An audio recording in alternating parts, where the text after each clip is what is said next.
Divide and conquer isn't a viable political strategy, not for us and not now.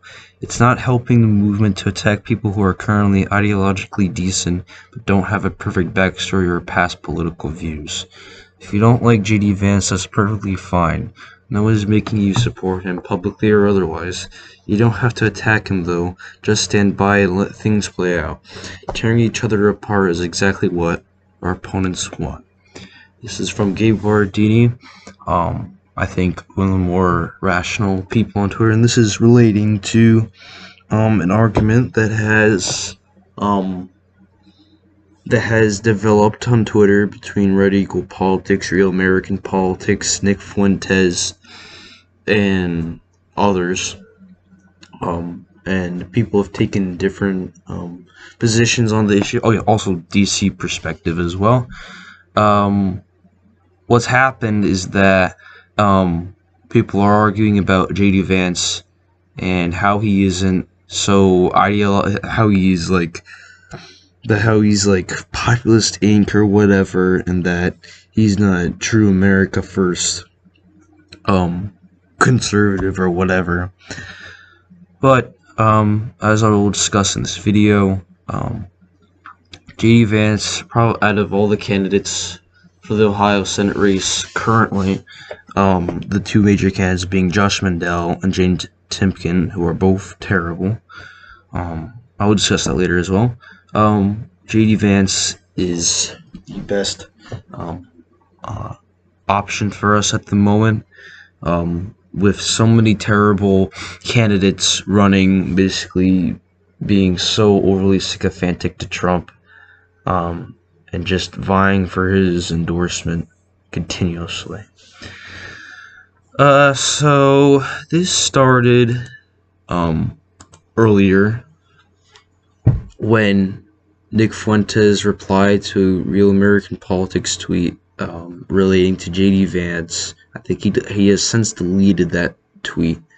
But what's happened is that as a result of this, there's been a huge argument that started, and Red Eagle Politics, he has basically opened up against Real American Politics and said, and he basically sided with Nick Fuentes in this argument, and he basically walked back his endorsement of JD Vance. So he said here, I'll make my official Ohio Senate endorsement when I find the right candidate who is authentically someone who will put America first. Probably not until later this year. So what's going to happen is that Red Eagle Politics is going to wait for, this candidate he wants that is perfectly, they love Trump so much, and it doesn't, if they just support like the exact same policies as Trump, at least in terms of rhetoric, then yeah, Red Eagle Politics will immediately endorse him.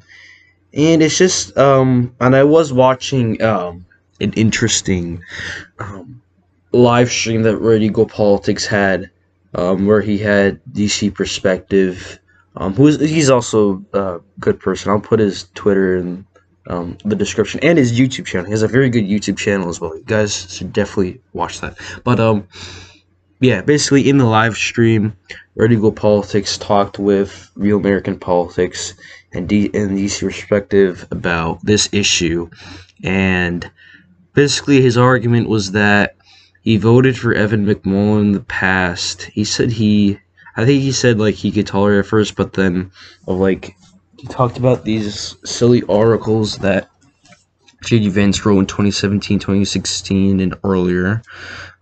Basically saying he didn't say this. He basically kind of praised Obama, but I think JD Vance I think he significantly changed since then based on what he's done recently. There's an excellent thread he actually had on Twitter recently where he discussed birth rates in the United States, and he basically said that no policy can help poor rural white whites in Appalachia. Like, no single policy could do that. And what Red Eagle did is he interpreted this as like a sign of weakness or cowardice, and like resistance, or like no, like inaction to issues. But what Vance really meant by that is that you need various other things that need to change in society in order to ensure peaceful and prosperous lives for individuals. And radical politics, he also discussed. He basically said that J.D. Vance is quote unquote populist Inc. or whatever, saying that he only discusses economic issues, which is pretty hilarious, I must say. Um, but he basically said that he never discusses social issues, which is a lie. J.D. Vance has repeatedly supported pro-family social policies and has denounced all these terrible things that we've seen recently in pop culture and other terrible things that I don't necessarily like to discuss on this channel, since I feel like these things. I feel like a lot of these things are common sense, so I don't feel like ramming in the message over and over again. But I want to continue to discuss this as I see it as a pretty important discussion, and really it's between the people who are overly sycophantic to Trump and can't get past him, and it's like versus the people who are more, they want to advance the our ideology beyond Trump and actually evolve it into something more effective and something that can produce actual change in society, unlike what we saw during the Trump administration, where we saw Trump's continued display of incompetence while in office, and basically not pushing for the things he had said on the campaign trail in 2016 and 15. But anyways, this continued for hours. I'm not going to show every single tweet, but I think this is really the important thing here. Divide and conquer is a viable political strategy. And, Gabe Guardini, I'd say he's like the most rational person on the right in terms of interpreting political situations and in terms of actual policy as well. But yes, he's continually explained his position. You should follow him on Twitter, by the way. I will put the Twitter for Gabe Guardini, Real American Politics. I'll get to him in a second. DC Perspective and Red Eagle Politics in the description. But next, with Real American Politics, I actually find this really intriguing, his position on this issue, because it is actually not what I expected at all. I actually expected the complete opposite from Real American Politics, because what I've seen continuously from him is this Trump sycophantic position.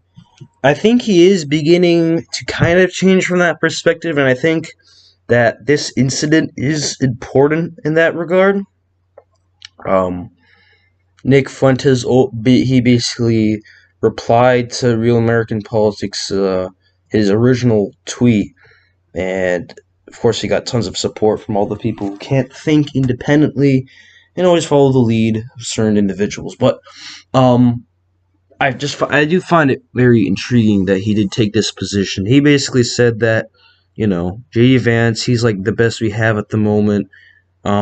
We should support him.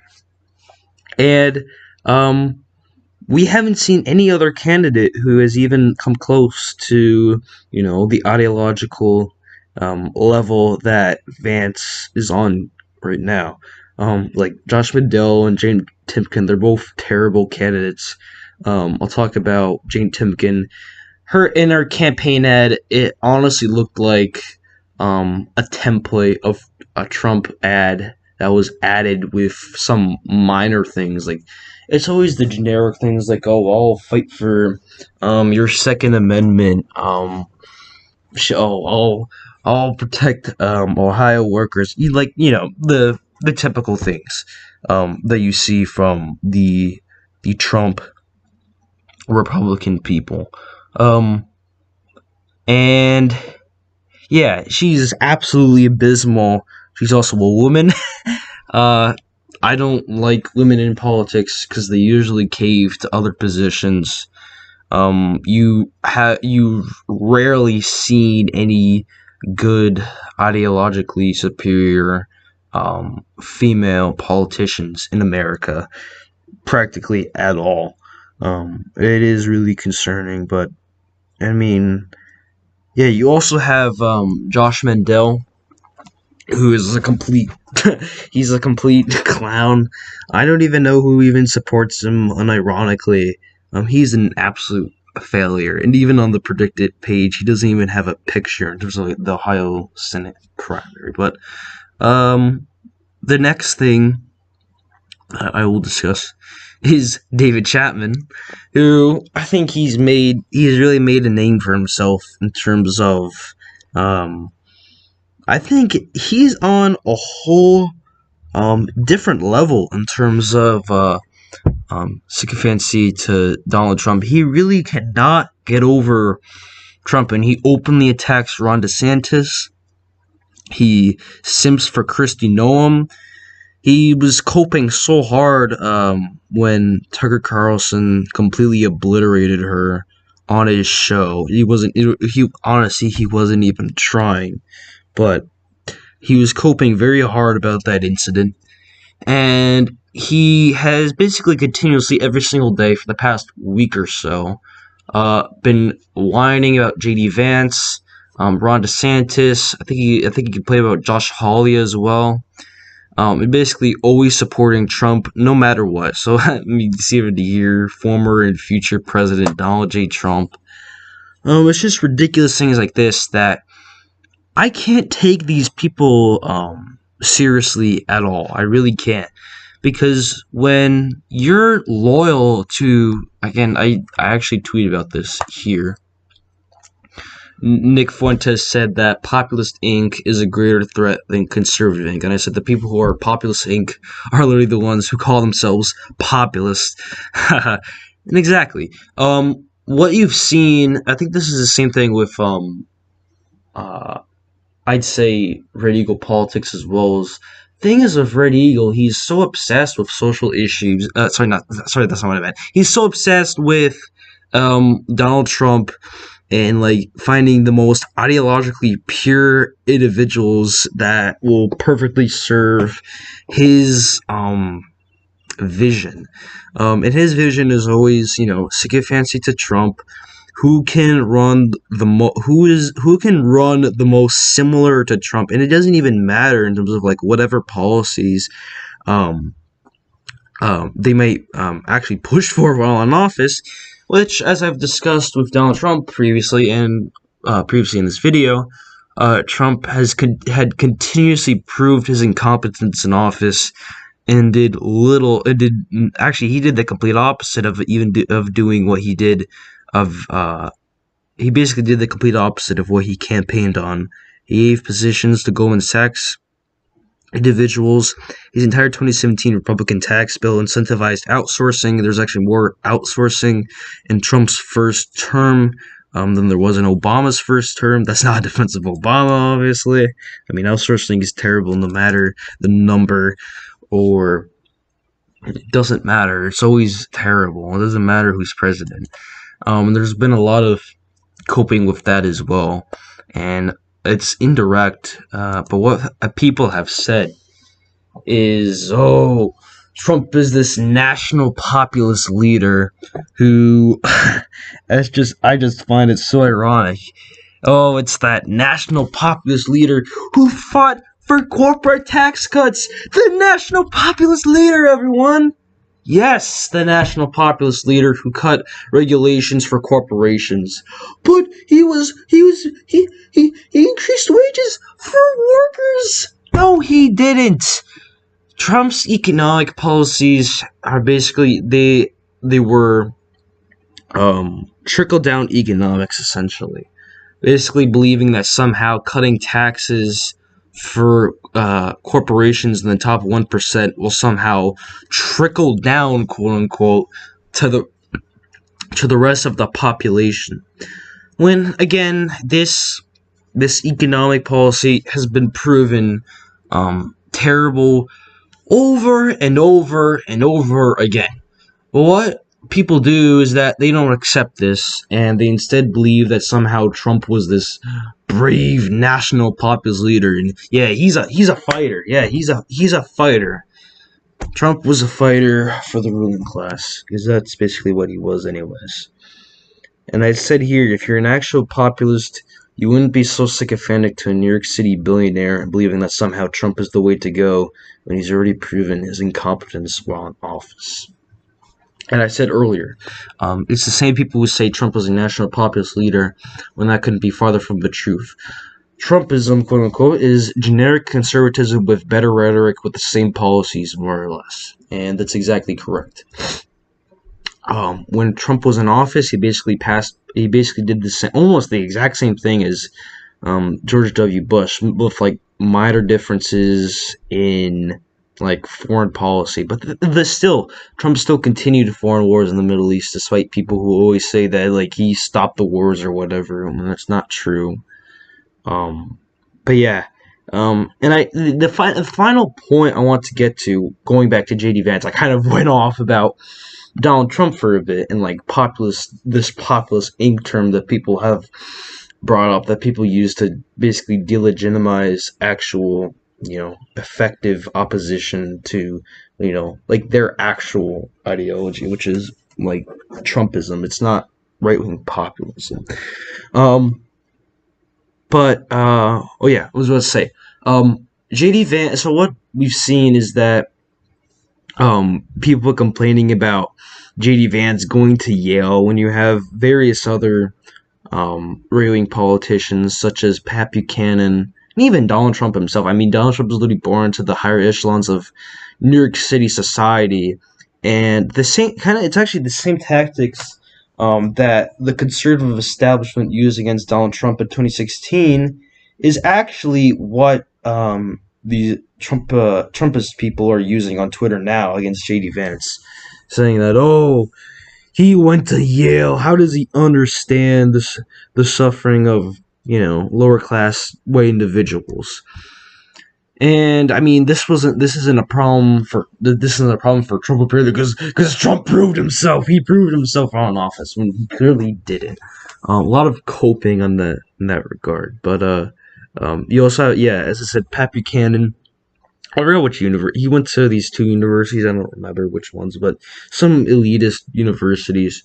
But again, it's the dumbest argument, of course, because I mean, like, you're not even like debating anything of actual substance. It's just like what a background do they come from, which is really it's really a ridiculous, I'd say, a classist thing to do, and you basically base your opinion off of what kind of background these people have instead of what actual policies they want they will push for when they're in office, or when they're in power, sorry. But yes, JD Vance, yeah, he went to Yale. He came from literally the poorest of the poor in Appalachia, in Ohio. I mean, like, yes, that's very elitist. when it's with Trump, it's fine though.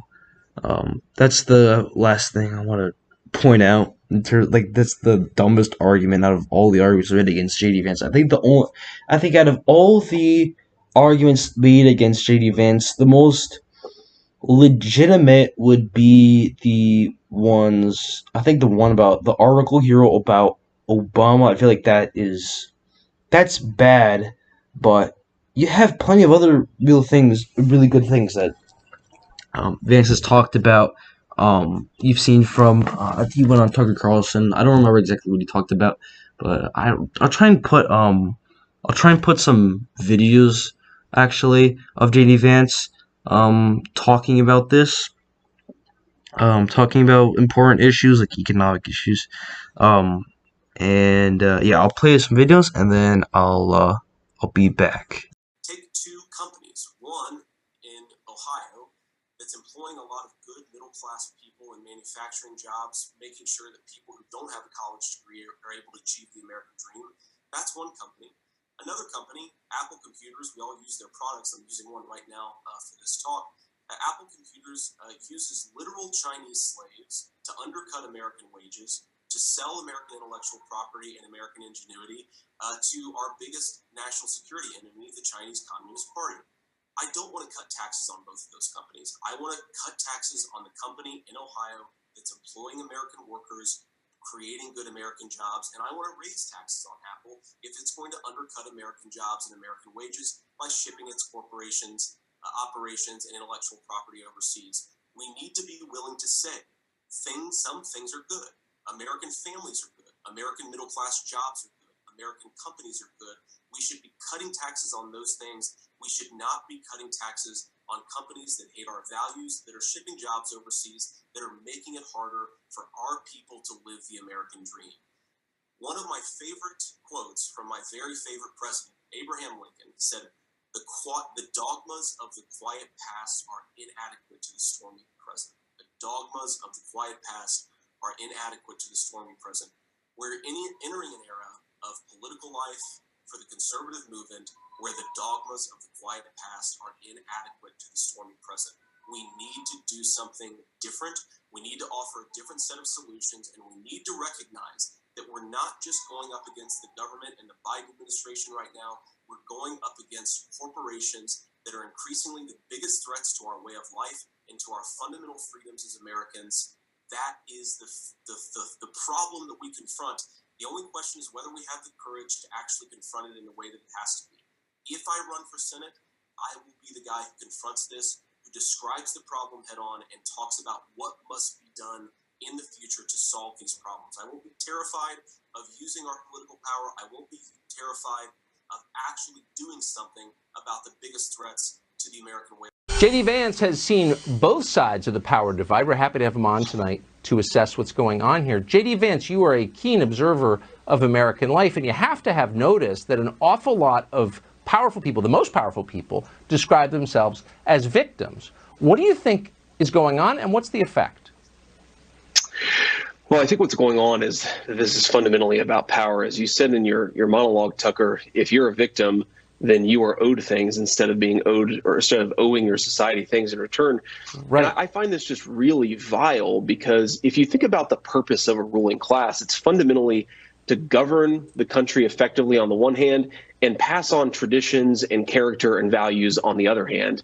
And you have people who have this incredible privilege. You have two people in this interview, one from the United States, one from the United Kingdom, both of whom have been given an incredible amount by the societies that they live in. Are they grateful for it? Are they appreciative about it? Do they feel any obligation to enhance and build the society they come from? No, they just feel like destroying it rhetorically in terms of its values.